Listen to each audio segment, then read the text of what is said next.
Hi, my name is Roseann Langlois, and I'm part of the Circuit Breaker team.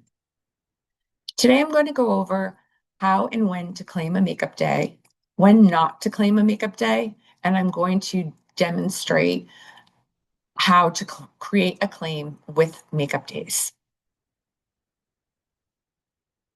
This training is for a very specific situation where a student starts after snow days have already occurred. So if you have a student that starts a program after snow days have already occurred, that is when you will claim makeup days. Since the program extends its end date to make up the snow days, the students' paid days may go beyond the original approved end date. So claiming makeup days allows reimbursement for those additional days. The scenario I'm going to review today involves a student attending American School for the Deaf. This program operates from August 25th to June 4th for a total of 180 days. The program closed for 2 snow days in January, so the program will now run until June 8th to include the 2 makeup days. So in this example, the student began on March 2nd and missed the 2 snow days that occurred in January. So what we're going to do is create a placement for the dates that the student actually attended. Per our invoices, the student attended March 2nd through June 8th for 64 days at a daily rate of $467.03 for a total placement cost of $29,889.92. Because the student is attending beyond the original approved end date of June 4th, the system will require us to affirm the reason why the end date extends beyond that date. So districts should not claim a makeup day if the student attended the program for the full year. In that situation, the placement would be created using the original approved start and end date, and any snow days would be made up at the end of the school year. So the total number of days paid will still equal the program's full 180 days.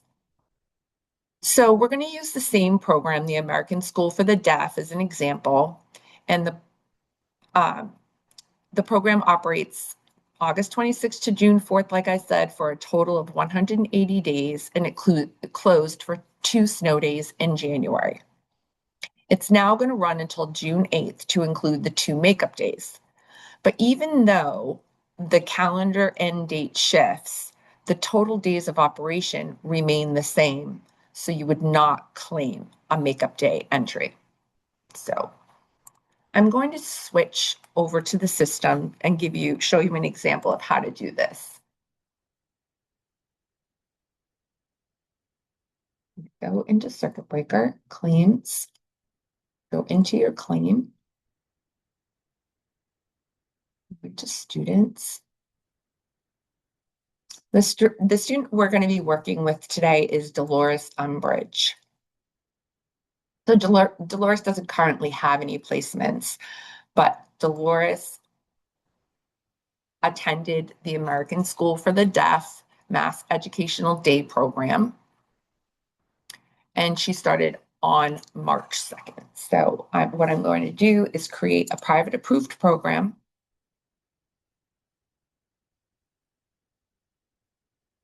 And before entering this information, I'm just going to go over to the CB7, look for American School for the Deaf, and I'm going to verify the information that is on the CB7, the list of approved program rates. So, as I said, Dolores attended American School for the Deaf Educational Day program. And this is the daily rate that I see on my invoices. So I know it's this program ending in 5002. The start date was August 25th and the end date was June 4th for a total of 180 days. So now I'm going to go back to the claim. Now that I know the program code and everything I should be looking for. So when I click here, I'm going to type in And now you can see when you type in, all of the schools are going to populate. I'm looking for the one that ends in 5002. Dolores started on March 2nd. And because of those two snow days that happened in January, instead of ending on Thursday, July 4th, the school extended the date to Friday the 5th and then Monday the 8th. So there's an additional 2 days. So I'm going to click here. This is a day program. And now I'm going to click next. Okay, so you can see here, here's the program name, the code, and here's our students' start date and end date. The program rate information is populates from OSD. This is the OSD approved rates. It says it here. Please review to confirm the rates match with the district paid. We did this on the previously, but let's check again. So here's the daily rate, here's that annual rate, and here's the original approved end date. Okay, so I'm going to click next. Okay, now on this screen, you're going to see that it says your placement has been created with the following details. Okay, so right now the system has it calculated at the placement at 28,955.86. Well, that's because we have not yet claimed we haven't entered for the 2 makeup days. So again, here's March 2nd, our end date of June 8th.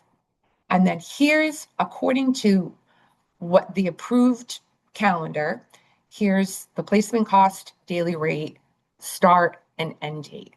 And here's what the program would normally be 62 hours if 62 days, excuse me, if it ended on June 4th.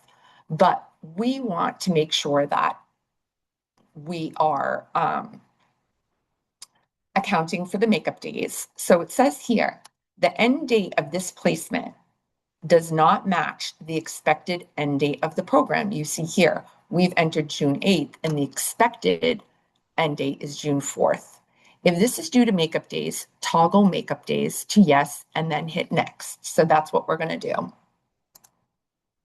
And now we're going to click next.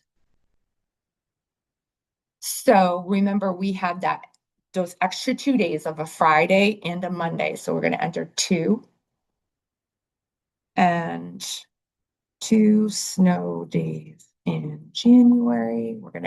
We see that red asterisk. We have to enter that. And now we're going to click next. And once we get to this screen, you're going to click refresh. So that way the placement will populate.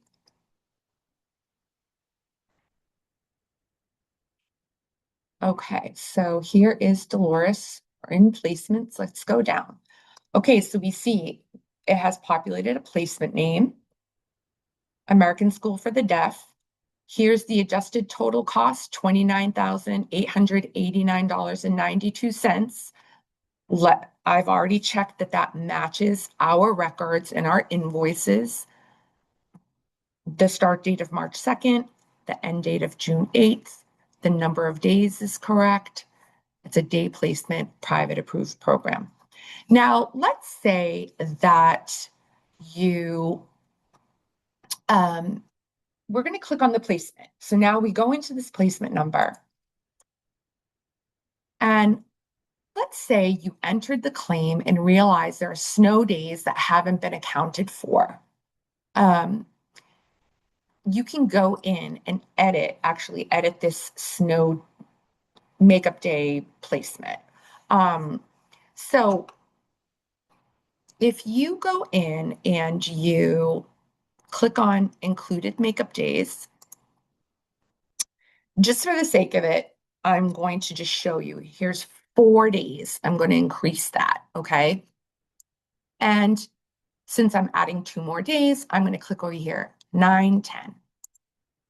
Okay. Now now remember, this is what we paid, but we're just doing this to show you that you can how to edit a makeup day placement. So we're going to click save. And now you can see the adjusted total cost has gone up accordingly.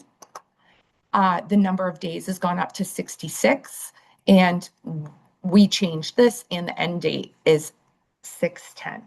So now I want it to match what we paid. So I'm going to change this information back into, oh, and actually, so when we changed that to 4, you could have also edited this adjustment explanation to 4, but I'm changing it back to 2, so we don't have to do that right now. But I just want to let you know that you are able to edit this explanation as well. So I've changed the end date back. I've changed the included makeup days back to 2, and I'm going to click save. And now you see the number of days is back to 64. The included makeup days is 2. The end date is June 8th. And here's our total cost. That is what we paid.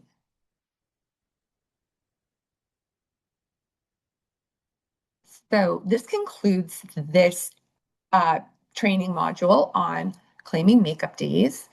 If you have any questions about any of this, please don't hesitate to reach out to your circuit breaker liaison or anyone from the circuit breaker team. We're very happy to help. Have a great day.